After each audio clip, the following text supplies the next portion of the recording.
Yo, Eric Dubois with edpbeats.com, and today we're going to talk about recording vocals. What do you need to have the high quality vocals and the tricks and tips that I use every day to record vocals here in the studio. First of all, the equipment. You're going to need to invest a certain amount of money to be able to record your own vocals. The first thing, the most basic thing, is a microphone. So you can go with the cheap microphone with a USB that you directly plug into your computer, and that's gonna work just fine if you wanna record a demo. I started recording using this mic, and it was great. I was super happy with it. It cost me probably around $100 at Radio Shack when it was still open. But the problem that I noticed afterwards is I was having this horrible buzz all the way through, and I just didn't like it, so I had to invest into something a little bit bigger. So if you're just gonna wanna do it on a budget, USB mic is all you're gonna need, and that's gonna work out perfectly for you.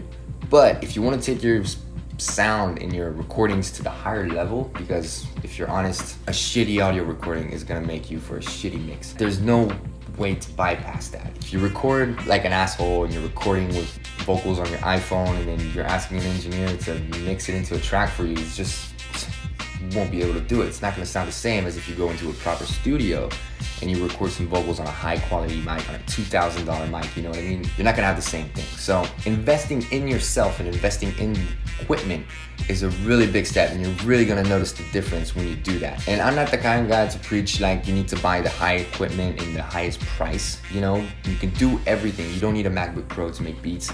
I preach that all the time. When it comes to audio recordings, a good mic is key. It's gonna save you a lot of time. If you're a producer and you wanna record some snaps, don't record snaps on a USB mic, and it's not gonna be the same. This USB mic is fine if you're on a low budget, go for it. Otherwise, go for the higher mic. I bought this mic here, which is a MXL 770. Great mic, it's a condenser mic. Bought it on Amazon for maybe, I don't know, I think it was like $100. So the same price as this USB. But this one, these mics come with an XLR cable, so you're also going to need to invest into a sound card in order to plug that XLR into your sound card and record it into the computer. So you're going to have probably like around a $200 to $300 investment just to get the mic and the sound card, but totally worth it. Next, since we're still in the microphone and we're still talking about recording vocals, what's very important is an anti-pop filter. So even if you don't have a mic stand, an anti-pop filter is this little styrofoam, costs maybe $5 in your music store. It's gonna change your life, change radically your life. So make sure to get yourself one of these. $5, it just avoids all the pops and the T's and the P's and the S's, you know, it just avoids that from clipping on your audio recording and just makes it cleaner, just makes it for a cleaner vocal. So anti-pop filter is one thing to get for sure.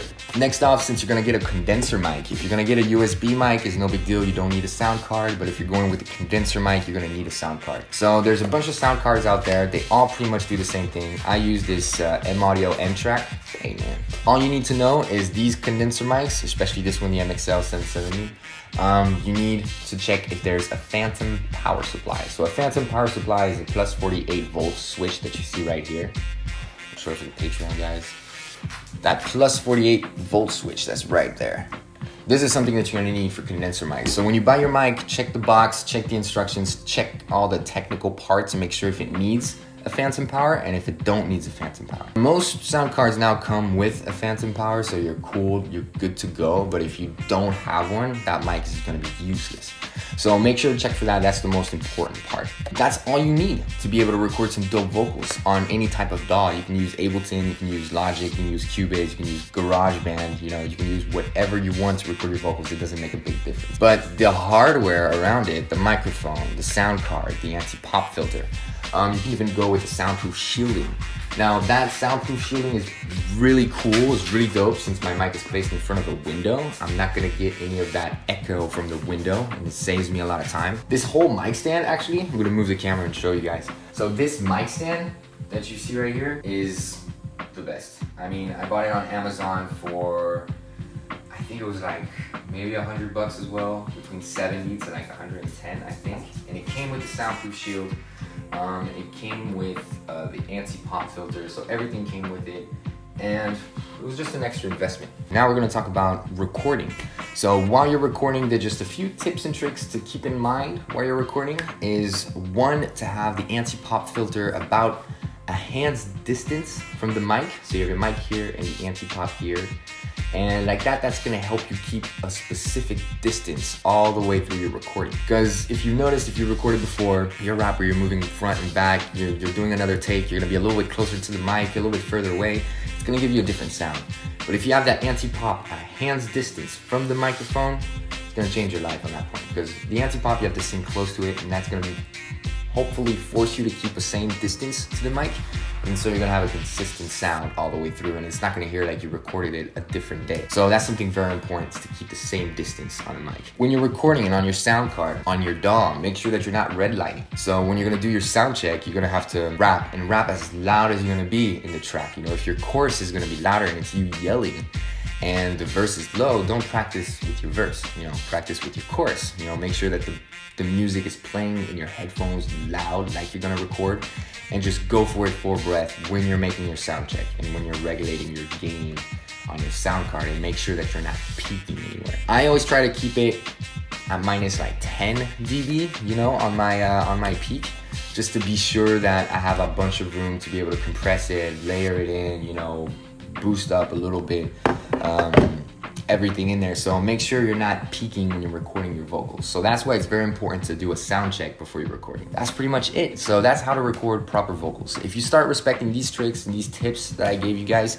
your vocals are gonna sound like 10 times better already. And there's still a lot to learn. Shout out to the Recording Revolution. So I'm gonna have a link at the bottom of that as well. He has a lot of technical techniques and tips on how to record guitars, on how to, you know, everything to do with microphones. So check him out. He has some cool tips too.